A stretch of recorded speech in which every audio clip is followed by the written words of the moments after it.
because that does seem to be their strength. Yeah, so straight away we've seen Rise and Nidalee be taken off the table. Rise in the right hands can be an absolute spell slinger, and when Nidalee starts to get away from you, the ball just continues to roll. Well, Nidalee is, Nidalee is more that, you have to start snowballing the game, otherwise you can fall off, but she's so successful at it right now. Rise is more like, anyone can play Rise. Like, Rise is a very linear champion. All you have to do is know the combos, and then he'll hit 2 items eventually and become that scaling monster. So I like the respect from Hard Random here, getting rid of Rise.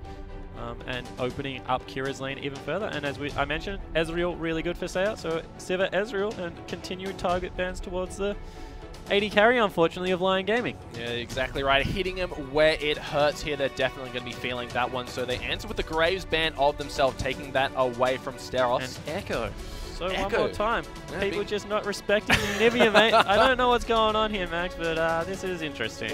It'll be interesting to see if Hard Random prioritize it with the first pick, knowing that I doubt Lyon Gaming will be picking that one away, or they leave for the last, get some more of those top priority picks, or maybe Uri thinks he can take his own hand to Nivea. Yeah, we'll see if he can. Of course, things like Kindred. Let's have a look. Poppy is still available. Yep. Callista is also up there if Miracle wants to pick that one up. So that. Oh, imagine Liquid with a Callista with a Fate's Call. Oh. That's even more terrifying. So there is a wide array of champions up right now, and it's going to be Kindred. Yeah, Kindred, a very safe jungle pick. Quite a dominant force when she's able to get ahead, get a few of those marks of the Kindred under her belt. Lamb's Respite, such a game-changing ability. Yeah, it certainly is.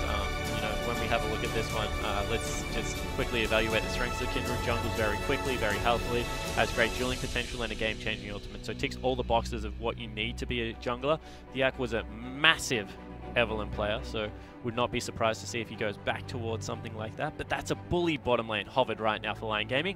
We already mentioned it, Saya Arce. They need to be able to pull these champions out if they are going to dominate it. Yeah, locking in that Bard and Lucian. Remember, that takes it away from Liquor at one of his more premier supports we've seen, hitting those cross-map ultis to keep those people in place once he found out they were caught out of position. And Lucian, kind of the star AD carry of this tournament so far, so no surprise to see that locked in. Straight away, Maokai and Callista. That's what happens when you leave Callista available in the hands of Miracle. Yeah, it certainly is, but once again, Bard Lucian should be able to bully this lane. Callista does have a really impressive 2-item spike, as well as that utility in the AD carry role, but something that, I don't think Lyon Gaming are going to be awfully scared, at least of the laning phase of Callista at this point. Curious to see how Lyon Gaming go about picking their mid. Surely they're expecting the Anivia at this stage. Leaving it open. Hard Random played at both games. I'm sure that Kira has other tricks up his sleeve. If he can play Anivia, I'm sure he can play every other meta mage at the moment. Yeah, no, Kira's really good. Yeah. He's champion. Like, I mean, we saw him in the 1v1 tournament picking up everything. So I think that that's definitely not a worry right now, and they're going to early pick their mid lane. That makes very little sense to me right now. Varus is still open, a very good counter to that Azir mid Gragas. There are so many counters to Azir right now. Azir is a great pick, don't get me wrong, but if Assassins ever get an isolated lane against him, they will deal with him handily. As you mentioned, Poke also very good against him in the form of Varus. And we are going to see Licorice on the more standard support, it looks like right now. Alistar being hovered. Gragas, be interested to see whether he goes to the jungle position or the top lane. I've seen a little bit of both. Flexibility of those top champions. The Zillion hover. Haven't seen any Zillion this competition so far. Only seen it banned away from the Japanese mid laner. Yeah, Seros is not going to see it. He's a really good Zillion player. Anything with circles, Seros. That's the way I describe it. And it is actually going to be LeBlanc. LeBlanc switch at the last minute. You mentioned how good Assassins are at dealing with this Azir. So Kira going to show his hand. He's not just a Anivia one-trick pony, but that might be decided I don't think anyone was ever going to accuse him of that. Yeah. He's a really good player, Kira. Also got to sit down with him at IWCI. Really down-to-earth, chill guy as well. So I think that pretty impressive player. As we also see Lissandra being hovered, potentially Fajiro up in that top lane. It's a difficult matchup against Maokai, however, just because Maokai provides so much damage, CC, and you've got a damage-heavy jungler, and not really going to be able to escape from Maokai Kindred in any quick order is a Lissandra, so it's a risky pick. Also doesn't do as well in a lane swap. There's no real hard initiation. You're relying a lot on your jungler.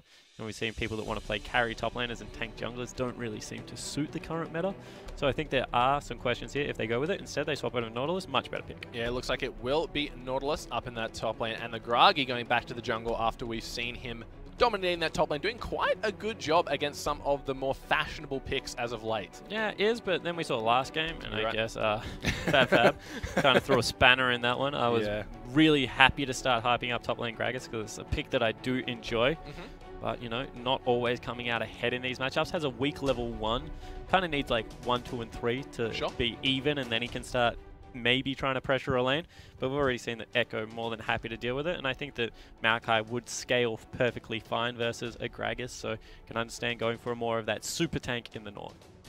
You're exactly right, not providing a lot of CC, a lot of tanky stats here. So over on the side of Hard Random, they've gone for a very different composition. We saw them with a lot of kind of lockdown and poke, but this one it seems like they've got the Kindred going to be jungling up, scaling really well. You've got LeBlanc for that all-in assassination potential on the Azir. So the Azir picked early, you mentioned that's showing your hand a little bit. A lot of counter picks. You sure that was the right decision here, Spawn? Yeah, no, so I'm not all that wrapped in the Azir. I think that because there is a Lucian as a first pick, it makes a little bit of sense because Azir kind of like keeps your Lucian safe. He has quite a short range 80 carry. You can duck back and forth through that wall, so it's got good synergy there with the 80 carry. But kind of the problem right now is that Kindred ultimate with Maokai ultimate, they're kind of the same size. The Maokai ultimate, of course, that big damage reduction that will go across the Lamb's Respite, and it's very hard to clean up the back end of a team fight. At the same time, he can pull the trigger, pop it, get all of that added damage. Then you've got Kalista, who doesn't do upfront damage, can choose when she does her damage. So there's great synergy with Kindred between the rest of this composition. So I think that right now the Hard Random comp suits Hard Random very well in the fact that they're a team fighting team, and as soon as they do choose to pull that trigger, start grouping up and going back towards it, they have a team that is very, like, I guess, safe to execute. Whereas on the side of Lyon Gaming, they kind of need the big sweep to come across. That's why they picked up the Azir as a counter to Kindred. Get everyone out of that ultimate at the start of the fight. See whether you can clean up early. That's exactly right. But looking at that bot lane, we saw just how well Kalista Alistar can do in the right hands. Radiant and Ejim absolutely wrecking face. So it's going to be up to the bot lane as well to show the potential of these two champions, and I have faith. Yeah, I certainly think that, you know, Miracle and Liquor, they have a good lane, especially when it comes to team fighting.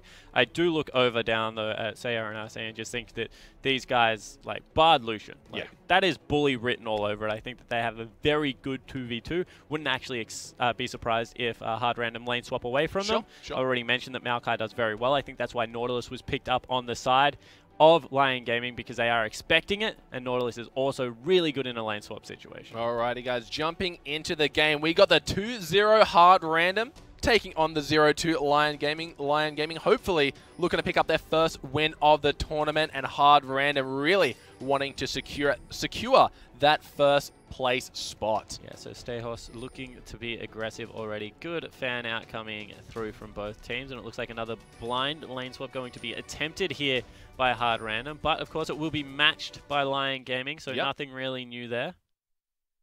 You mentioned how much of a bully lane that is going to be, so getting matched here, it might be a little bit difficult for them to really utilize the Kalista Alistar power, especially when you have Lucian and Bard. Nowhere is safe. The last place you want to be is behind those minions. Well, they have power at level 6, right? True. So once they start scaling up, Kalista and Alistar do have power. The problem is they don't have power from level 1, and that's when Lucian and Bard are strong. So it's going to be one of those lanes that they have to be patient with it, stick it out, and see exactly what they can get going, because otherwise, if they get dominated from level 1, Sayar and RC might be able to take over the rest of the map. So it's something that Hard Random just have to be aware of.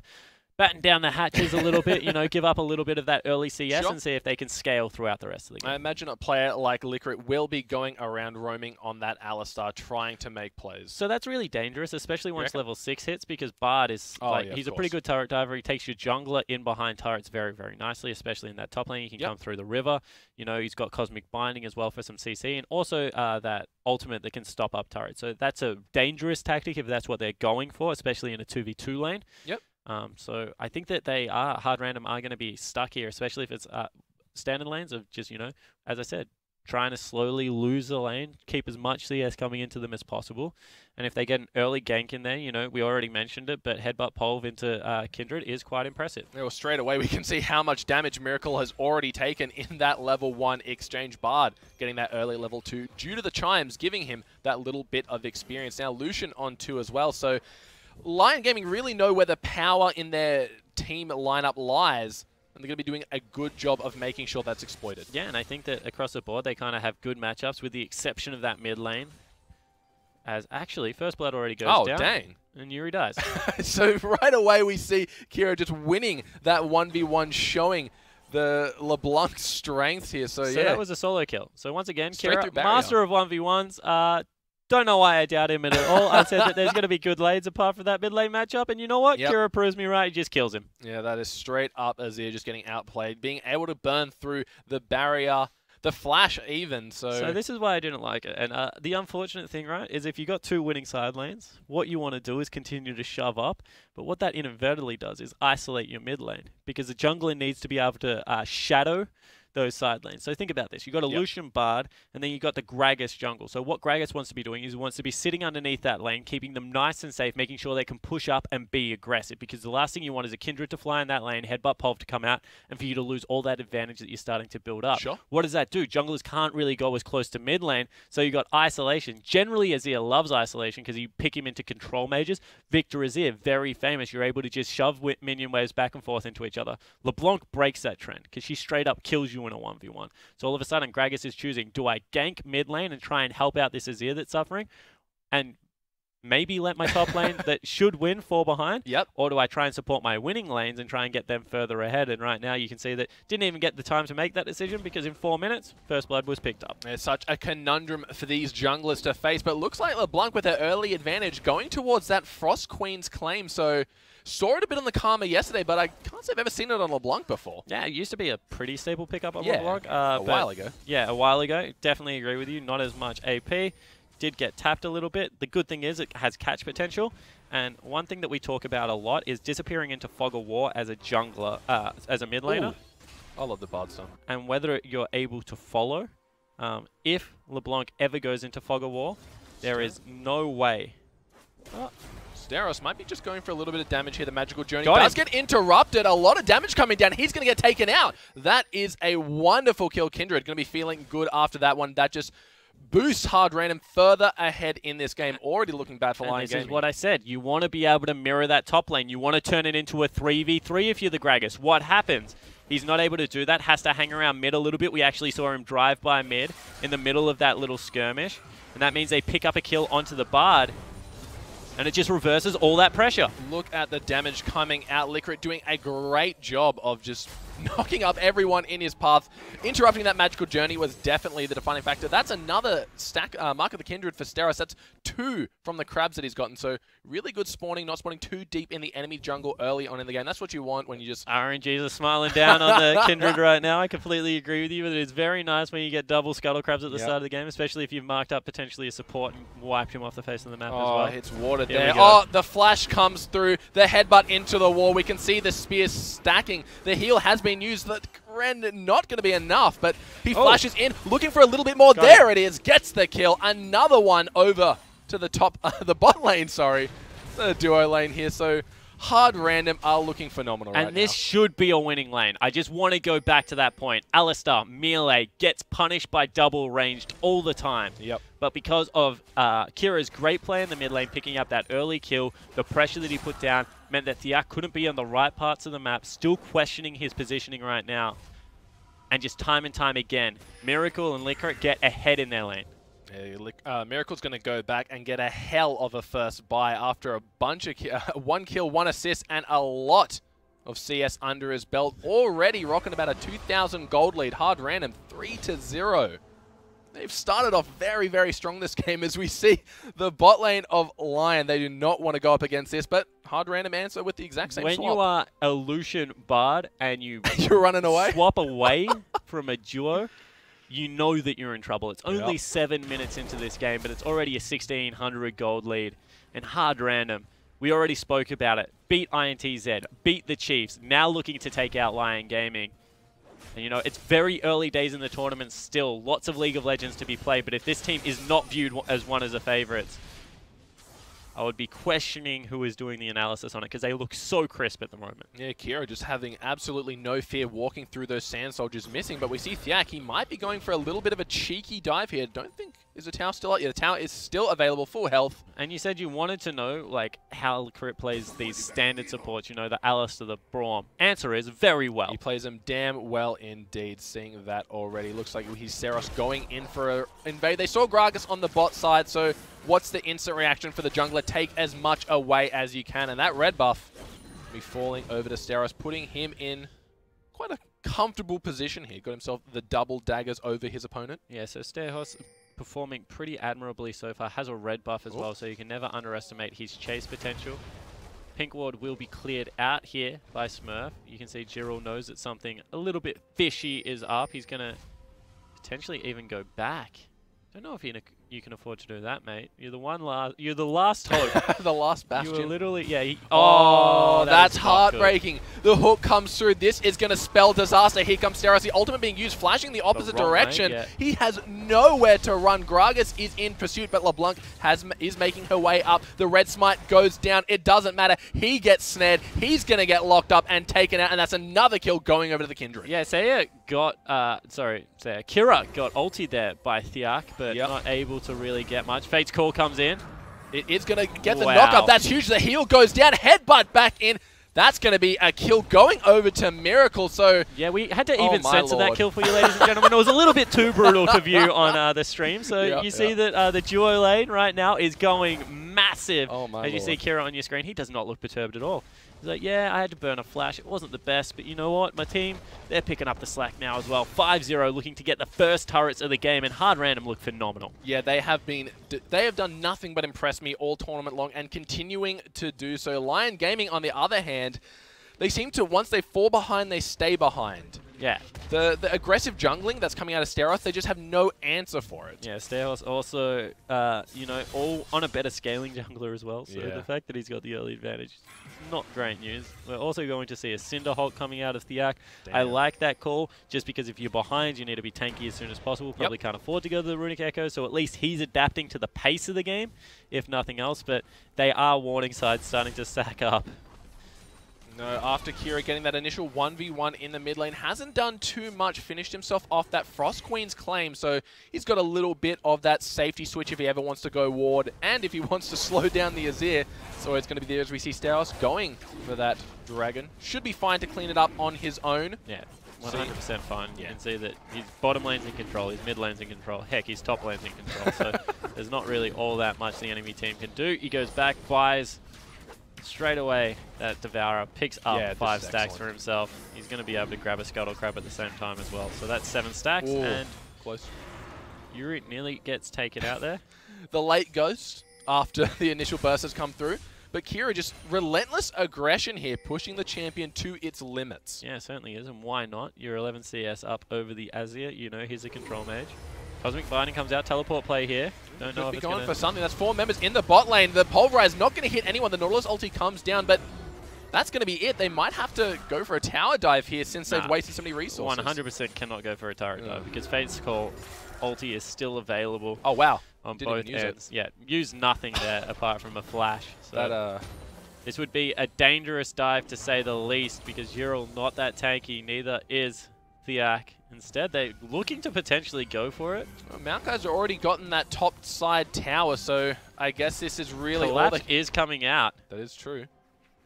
Everyone's making their way down. Yeah, they have to back away. Kira's flying down there. All of a sudden, big creep wave going to crash into the turret. You're already 30 CS down as the Nautilus into Maokai matchup. You don't want to lose another big creep wave, but he is going to.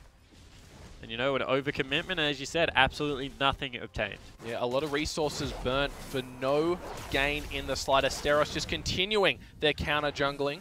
A little bit of a headbutt play here. Arce just answering back with some damage, but at this point, there's power spikes we saw. You said 1 to 5, they have the advantage, but after 6, it is all downhill for the bot lane of Lyon Gaming. We're seeing exactly why. Yeah, and the idea is, right, is that you get far enough ahead at 1 to 5 is, Oh, good ulti, they get actually. bounced out. They should be in range. Miracle going for it, though. Gets the knockup. The triple pulverize, but I don't think it's going to matter as they get taken out. Lyric should be soon to follow the ultimate pop, but here is Kira. Looking for the play. The spooky ghosts are going to be revealing who is he going to choose as his target. The snare lands onto Thiak. Can he do anything else with it? Looks like he just instantly blows up Arce. Yep, so he can still go here as well because they're very low on mana. Rift Herald also going to be picked up. Stayhorse is just like, you know what, man, I'm playing PvE at the moment because I've got my Devourer stacking up nicely. Kira swooped in for a kill there, so it was a 1-for-1 trade. But, you know, signs of life, at least out of Lyon Gaming. They're going to put a lot of pressure down on this mid lane. Arise doing some damage there. Yeah, they really have to start actively playing on the map. This might cost him his life, though, as the snare does land very low on mana. Doing about half his health. Look at Azir. He's gone for that Abyssal Scepter. Yeah, exactly right. Abyssal is kind of cool on Azir. You know, you go into the triple item of Nash's Tooth, Abyssal, and then the Rylai's Crystal Scepter. You have like offensive, defensive feel. You can control. You can initiate. You can do all kinds of cool things on the guy. But agree, you probably want to go with the Nash's first up. But look, when you're playing against a Fed LeBlanc, well, a head LeBlanc, I should be saying, is. Don't have much of a choice at this stage. Steros just going to be seeing that red buff gets taken away. Finds a pink for his troubles. Doing a great job. That Devourer probably about halfway done at this stage. 12 stacks, I do believe, so getting near that halfway mark. Sees Thiak. Look at the damage coming out. Just takes the camp for himself. Really. Thank you very much. Pushing his lead to its limits right now. I kind of like that Lamb gets 2 wolves with Devourer. You know, the Devourer wolf and then the other wolf. It's kind of cool. You know, what's better than starting one wolf? a family? Yeah. Smurf standing right next to a pink ward. Not going to choose to take it, though. Yeah, it's not about that. 5 auto attacks. That's a big investment, mate. It's true. Ain't nobody got time for that. Looks like Sarah's just doing a great job of continuing to farm. After those first 2 kills, haven't really seen him leave the jungle. He really wants to get that Devourer stacked as quickly as possible and open up the potential that a Kindred brings to the table. Yeah, you know, everything's on the line right now. Like early Baron buffs, dragons can continue to stack out. There's still 5,000 gold in the lead, so it's not like there's much that can go right now as they pop in. Did you get that one? Didn't see as it was quite quick. Did Arce get it? I'm not too sure. But with the help of the Rift Herald buff in the top lane, we see Smurf taking down that tower. And all of a sudden, he can just turn his eyes to mid, you know, look for a dive there. Siak spotted out by a good sweeper, actually out of the support. Very cool, very cool. Yeah, Uri just, even with no one in the lane, he can't afford to extend more than a few steps outside his turret range. Just the fear of where LeBlanc could be lurking. Despite having the Abyssal Scepter, you'd think that would give you a little bit of confidence to survive a full rotation, but not going to happen as we see Thiak. He's just looking for wards, knowing how deep the enemy has been in his jungle. There are bound to be a few wards lurking. Yeah, 100%. Also smarts out the wolf camp. Smart. Means that he gets a little bit more vision on the bottom side of his jungle. Ensures that no dive will come out of that side. So they are trying to play as safely as possible whilst obtaining resources. They also recognize that, you know, bottom lane is the last area they have playmaking, and Miracle one more time in trouble. Yeah, it looks like 2 teleports are going to be coming down. Gerald comes in. That is going to be 4 people in the bot lane. Everyone just trying to make something happen, but it is just tanks hitting tanks as Miracle and Saya stay behind their front line. Yeah, exactly right. So really nice job from Smurf there to match the teleport in time this time. Flicker burns the ultimate as well as Miracle's ultimate. They're able to keep themselves nice and safe. So 30 seconds now. A lot of pressure in this bottom lane. Flash pole. Looks like Thiak's going to get knocked back in. Instantly flashes out of that one. So, sorry, Flash body slam is what I meant to say. That's all right. A lot of resources wasted just for the Alistar Flash, but again, they might have this bottom tower. And they're sending a 5th member down there. What is better than 4 members? 5 members, Rogi. So here we go. They're going to brute force this one. What are they sacrificing in return, though? The mid tower gets taken down for hard random, so they're going to get that bot one. It is going to fall, but in turn, they traded the mid to outer and a heck of a lot of damage going down on that mid inner. And Azir, he wasn't even needed in the end, so he could have potentially stayed there to defend. I don't think so. I think he would have died if he stayed, so you know, probably going down either way. But now the collapse coming out on Dragon, they need to be careful because a pincer is here. They might have to pull the trigger on these 2 in the mid lane, but look at the damage coming out of Seahorse. He might be able to get the kill. LeBlanc goes in, not finishing off that one. He's able to get the Lamb's Respite, keeps himself alive. That is going to be a 1-for-0 trade, but that's the jungler, meaning hard random. They got a free dragon in their hands. Yeah, they probably had it regardless because there's still 7,000 gold in the lead. So, you know, you would appreciate Lyon Gaming. They need to go aggressive on someone. Kindred probably not the target they're looking for, but the idea there is you're getting pinned, so just hard commit to one side. The side that has the 2 people on it, you got to see what you can get. In the end, it wasn't really much, but once again, they're trying to take as much as they possibly can. It just isn't working out for them because they put themselves in such an early goal disadvantage. Yeah, Smurf feeling good. He's got himself a completed Rod of Ages, already starting to stack that one up. Spectre's Cal to boot on the side of Kindred, getting herself a nice little Hex Drinker here. A lot of magic damage on the side of Lyon Gaming, so making sure that on top of Lamb's Respite, that survivability keeps him alive. LeBlanc finishing off that Abyssal Scepter here, so matching the magic resistance debuff. Yeah, also has a needlessly large rod, if you do not mind. So starting to hunt out Yuri. He might be in a little bit of trouble here. The further those ghosts travels, the longer the slow is. So Bard was there to back him up. Yeah. Not too sure if LeBlanc's going to pull the trigger on that engage. I would think not, but you know, you never know with Kira. He's doing well this game. He's got that needlessly large along with the Boots of Lucidity, so we're going to be seeing a lot of spell rotations coming out. Yeah, it certainly will. And, you know, right now, LeBlanc pretty comfortable scaling up into the mid game. You see that not really much happening, however, as we do hop back onto Summoner's Rift and hop back off again.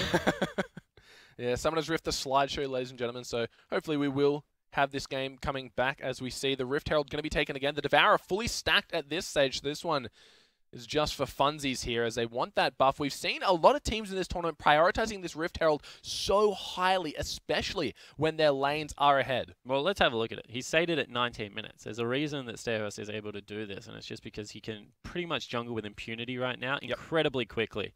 You can see that just ducks in for a couple of seconds, able to take that one away. And, yeah, so just a lot of options right now, as they look like they've caught out Lickrip. But Fate's Cause never caught out. Exactly right.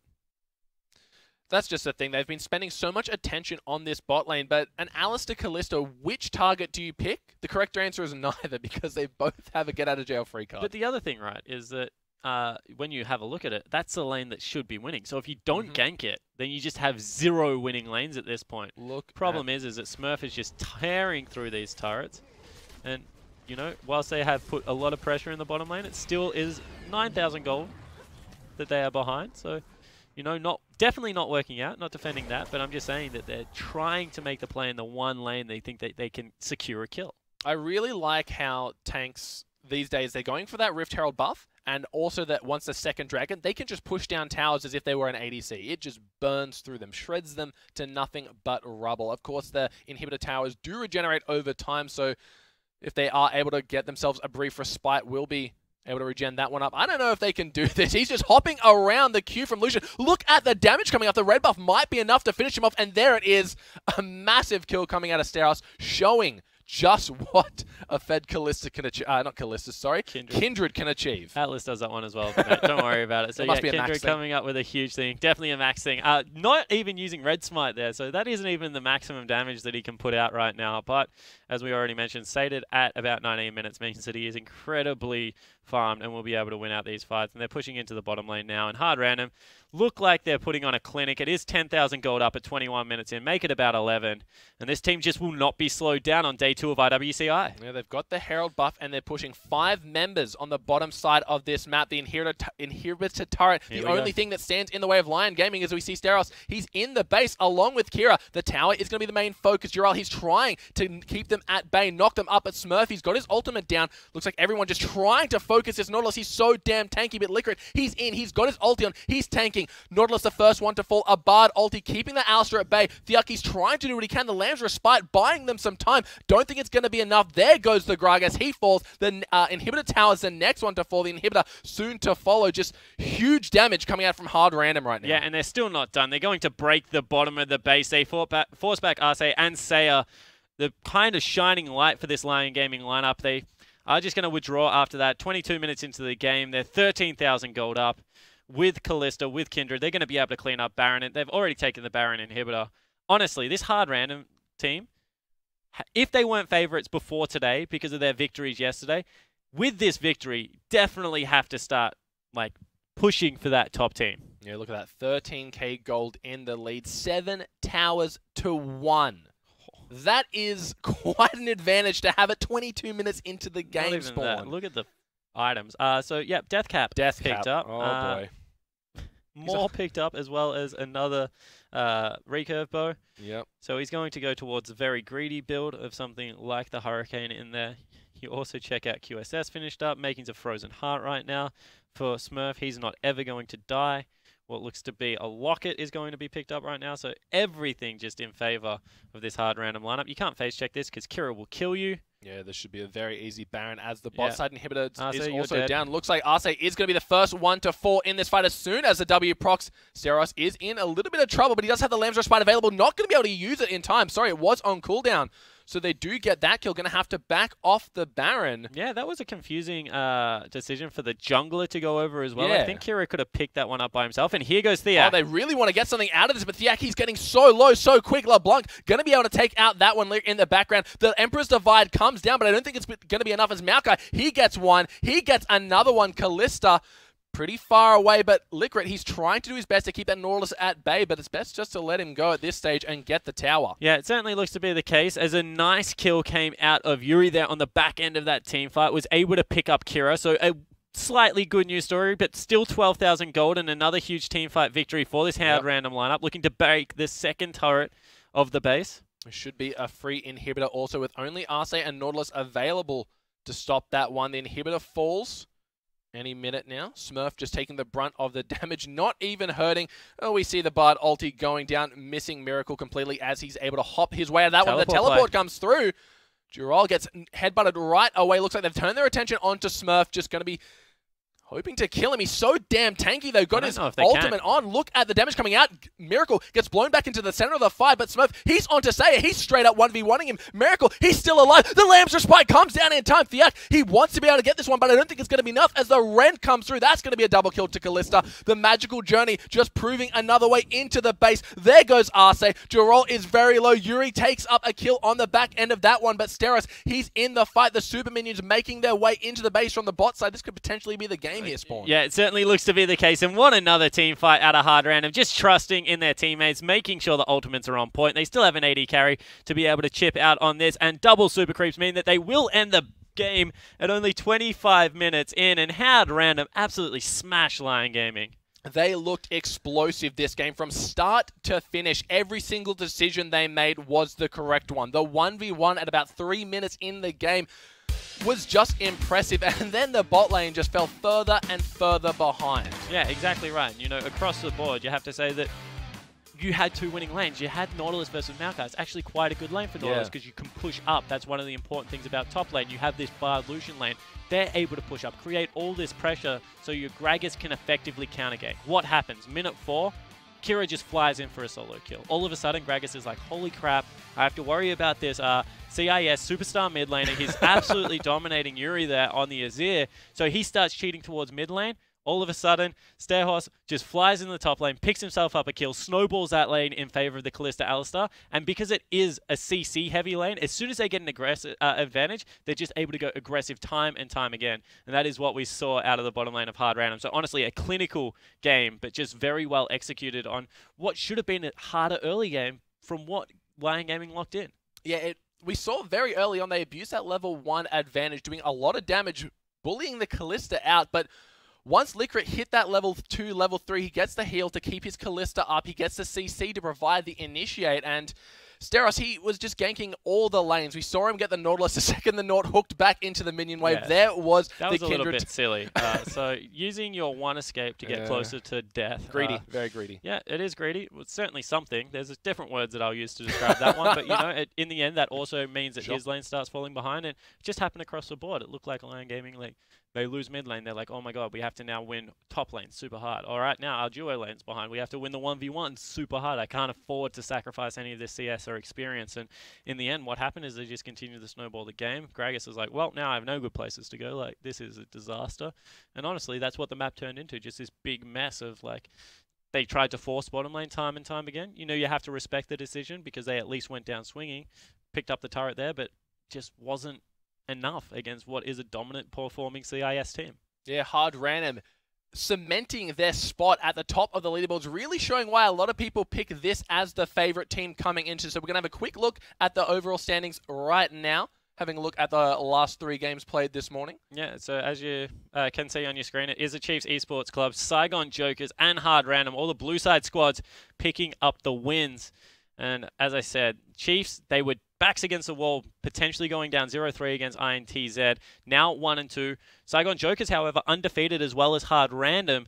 That makes an interesting top of the leaderboard, especially now that Supermassive had dropped their first game. That's exactly right. And a lot of really convincing wins today. Every single game, the team that got ahead stayed ahead and were able to just snowball the victory using every single advantage they had. Potentially with the exception of the Chiefs. I mean, Sure, INTZ had a 2,000-3,000 gold lead. I think we have to acknowledge how well they played the outer ring macro and jockeyed for position around there. But yeah, once the team fighting phase started, seems like the aggressive team, the team that's moving forward more often than not, is